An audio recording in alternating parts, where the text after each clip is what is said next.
This week, we're looking at a couple of developments, both of them involving candidates who are trying to emerge in Iowa as leading alternatives to Donald Trump. The first involves Florida Governor Ron DeSantis, who on Saturday is going to visit his 99th Iowa county.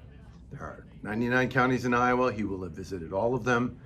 And for DeSantis, who has put all of his cards on finishing strong in Iowa, it's a gesture. He also has the endorsement, somewhat rare, of the Iowa governor, Kim Reynolds.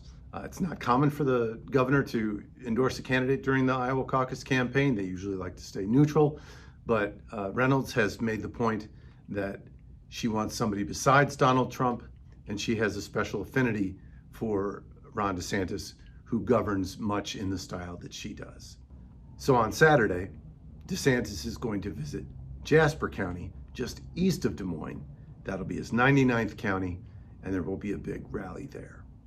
The other story we're tracking this week is former United Nations Ambassador Nikki Haley, who is making a run in Iowa and is challenging DeSantis for second place in Iowa. She has bet more of her campaign on finishing well in New Hampshire. She's more of a moderate.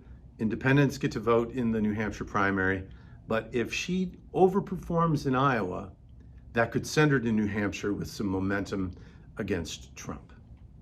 She's visited Iowa less often than DeSantis, but she's starting to gain some momentum. She's racked up some endorsements from some mainstream Republicans.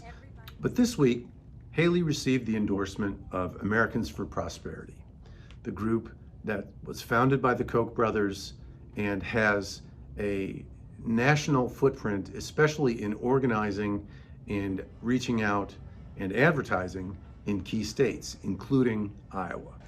Haley has not had much of a ground game in Iowa. She hasn't had very many people on the ground working her campaign because she has more invested in New Hampshire than in Iowa.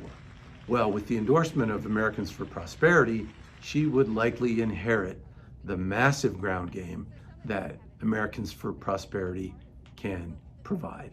And what that means is bodies, door knockers, people touting her, getting them to her events, and ultimately promoting her in getting them to caucus for her on January 15th.